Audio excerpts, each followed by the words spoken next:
और चलिए बड़ी अपडेट आपको बता दें, जहां मुख्यमंत्री भूपेश बघेल ने एक बयान दिया है। दरअसल नशा मुक्त भारत को लेकर, अभियान को लेकर उन्होंने ये बयान दिया। उन्होंने कहा कि मैं आदेश कर सकता हूं शराब दुकान बंद हो जाए, लेकिन शराबबंदी करने की मेरी हिम्मत नहीं हुई। सामाजिक बुराई के लिए समाज आगे आए। छत्तीसगढ़ में महिलाएं ज्यादा गुड़ाखू करती हैं। अभियान नशा मुक्ति का सिर्फ शराबबंदी नहीं है। तो मुख्यमंत्री भूपेश बघेल ने बयान दिया है। उन्होंने कहा कि नशा मुक्त भारत के अभियान पर मैं आदेश कर सकता हूं शराब दुकान बंद हो जाए, लेकिन शराबबंदी करने की मेरी हिम्मत नहीं हुई है।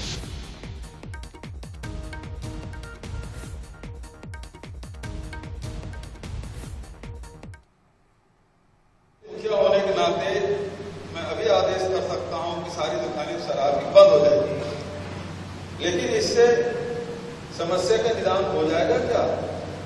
क्योंकि मैक्सिमम जो गुड़ाखू का सेवन आदमी लोग तो करते हैं, महिलाएं ज्यादा करती गुड़ाखू। तो जो अभियान है वो नशा मुक्ति के होना चाहिए, जो शराबबंदी के नहीं होना चाहिए। प्रदेश के मुखिया तो मुख्यमंत्री भूपेश बघेल ने साफ तौर पर कहा कि सामाजिक बुराई के लिए लोगों को खुद आगे आना चाहिए। शराबबंदी पर मैं आदेश नहीं दे सकता हूं। तो वहीं बीजेपी सांसद सुनील सोनी का एक बयान सामने आया है। दरअसल उन्होंने मुख्यमंत्री के बयान पर तंज कसा। कहा कि शराबबंदी की आपकी हिम्मत ना कल थी, ना आज है, ना भविष्य में रहने वाली है, क्योंकि ये आमदनी का जरिया है और ये प्रमाणित हो चुका है। 2000 करोड़ रुपए का घोटाला सामने है। ये बात करने का कोई औचित्य नहीं मानता।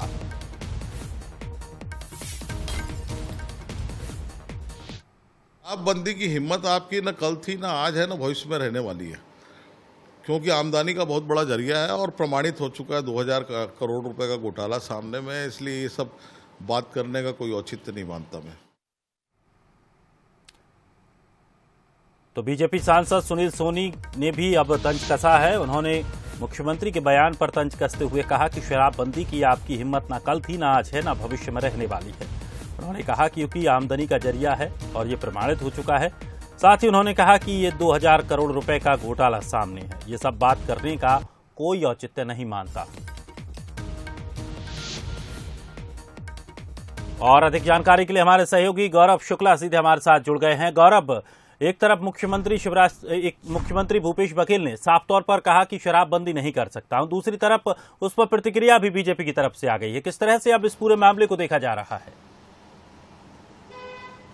जी बिल्कुल दिनेश, देखिए यदि मैं छत्तीसगढ़ की बात करूं तो छत्तीसगढ़ में कांग्रेस जब सरकार में आई थी तो उसने शराबबंदी का वादा किया था। अपने घोषणा पत्र में बाकायदा उन्होंने कहा था कि सरकार बनती है तो छत्तीसगढ़ में सबसे पहले सरकारबंदी की जाएगी। और उसके लिए जैसे ही सरकार बनी, एक कमेटी का गठन हुआ और जिसमें वरिष्ठ विधायक सत्यनारायण शर्मा के साथ की अध्यक्षता में एक कमेटी बनाई गई थी और वो अलग अलग राज्य जहां पर शराबबंदी की गई है उसका दौरा करके आए और उन्होंने एक रिपोर्ट सौंपी है कि वहां पर की स्थिति क्या है।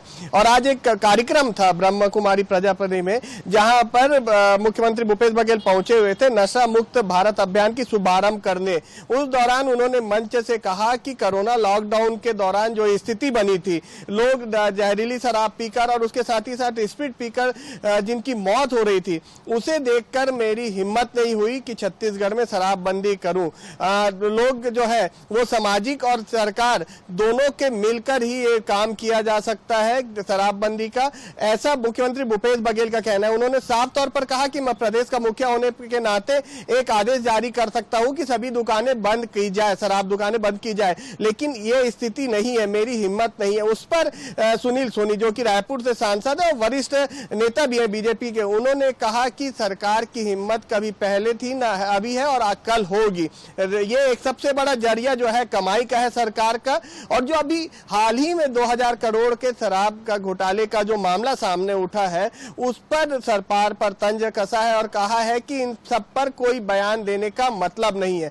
तंज कसा है तो कहीं ना कहीं छत्तीसगढ़ में शराब जो है एक बड़ा राजनीतिक मुद्दा है, उसे लेकर ही सरकार पर कांग्रेस आई थी और विपक्ष लगातार शराबबंदी को लेकर सरकार को घेरते नजर आई थी। और आज एक बार फिर से मुख्यमंत्री के इस बयान ने विपक्ष को मुद्दा दे दिया है सरकार को घेरने के लिए।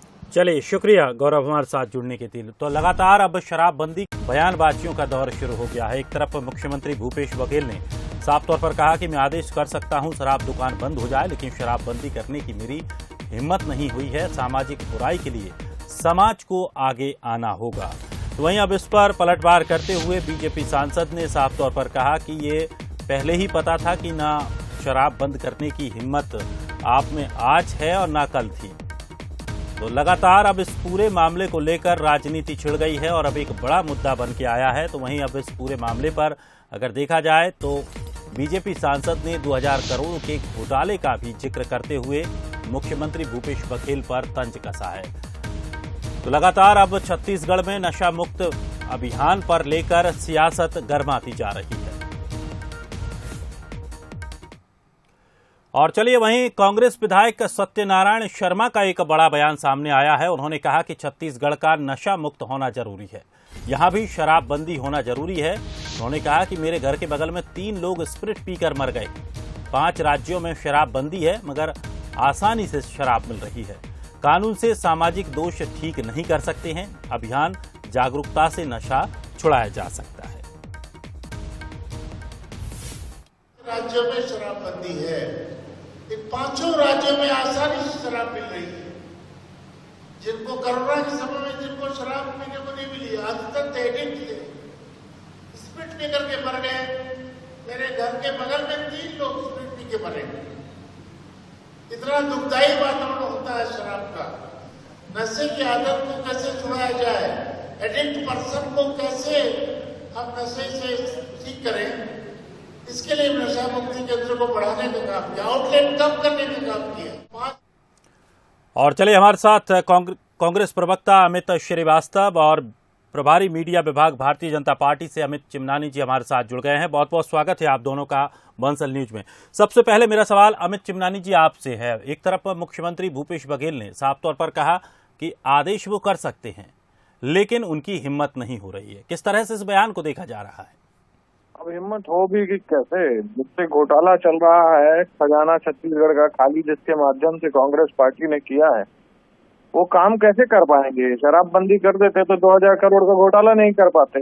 जनता से इन्हें कोई मतलब नहीं है। नकली शराब जनता को बेच करके उनके स्वास्थ्य के साथ खिलवाड़ कर रहे हैं और फिर उसी से पैसे भी कमा रहे हैं और वो जो भी इलेक्शंस होते हैं वहां भेजना और अन्य जगहों पर भेजने का काम कर रहे हैं, जिसका इन्वेस्टिगेशन चल रहा है।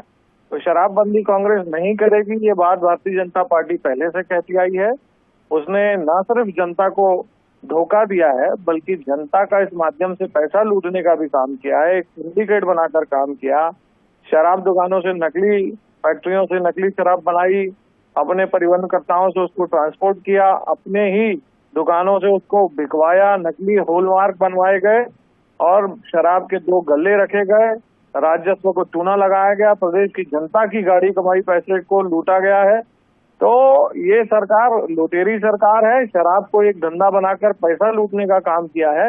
ये शराबबंदी नहीं करेगी। मैं सुन रहा था कि शराबबंदी समिति के अध्यक्ष कह रहे थे कि 3 लोग उनके घर के सामने भी मर गए शराब पी के, तो वो नकली शराब पीकर मरे हैं कि असली शराब, ये जरा स्पष्ट करें। अमित जी। जी दिनेश जी, देखिए भाजपा के लोग 2 कामों में बड़े माहिर होते हैं। आधे समय सच को छुपाते हैं और आधे समय झूठ को फैलाते हैं। अभी माननीय सत्यनारायण शर्मा जी ने कहा कि मेरे घर के सामने 3 लोग स्प्रिट पी के मर गए और तत्काल भाजपा के प्रवक्ता ये कह रहे हैं कि असली शराब पी के मर गए कि नकली शराब। यही है भाजपा का असली चाल चरित्र और चेहरा कि जनता को गुमराह करना, दिग्भ्रमित करना। ये वो लोग हैं जिन्होंने कहा था, पूर्व मुख्यमंत्री जी ने कहा था कि 1 साल कमीशन खोरी मत करिए, 30 साल हमारी सरकार रहेगी। छत्तीसगढ़ में हमने शराब बंदी का वादा किया है और भैया भूपेश है तो भरोसा है, लोग ऐसे ही नहीं कहते। हमने 36 में से 26 से ज्यादा वादे पूरे भी कर दिए हैं। और देखिए ये दोहरा चरित्र मैं आपको बताता हूं दिनेश जी, कि जब हमने कमेटी बनाई और भाजपा के विधायकों से उसमें नाम मांगा तो आज तक इन्होंने नाम नहीं दिया। मतलब ये चाहते ही नहीं थे कि शराबबंदी हो। और जो सरकार, पूर्ववर्ती सरकार ने शराब का सरकारीकरण किया, जिनके पहले कार्यकाल में छत्तीसगढ़ का राजस्व 500 करोड़ था और जाते जाते 4800 करोड़ रुपए जिन्होंने किया, जिनके नेताओं ने आता चलाया, जिन्होंने सारा काम शराब। लेकिन अमित जी ये तो है कि आपने इस घोषणा पत्र में, चुनावों से पहले घोषणा पत्र में इसे शामिल किया था और अब स्थिति ऐसी क्यों हो रही है? देखिए मैंने आपको बताया ना कि हम पहले भी, हम मुख्यमंत्री जी ने भी कहा है शराबबंदी हम तुरंत कर सकते हैं लेकिन हम नोटबंदी की तरह शराबबंदी नहीं करेंगे, सामाजिक बुराई है। हमने सामाजिक संगठनों को भी उससे जोड़ा, लगातार कैंपेन चलाया और लगातार आप देखिए कि हमने लगभग मैदानी इलाकों में कम से कम 51 से ज्यादा दुकान हमने बंद किया। ये दर्शाता है कि हमारी मंशा जो है वो छत्तीसगढ़ में शराबबंदी करने की है। चलिए अमित जी, कहता हूँ शुक्रिया। अमित श्रीवास्तव जी आपका भी शुक्रिया, अमित चिमनानी जी आपका भी शुक्रिया। तो अब शराब मामले को लेकर लगातार राजनीति छत्तीसगढ़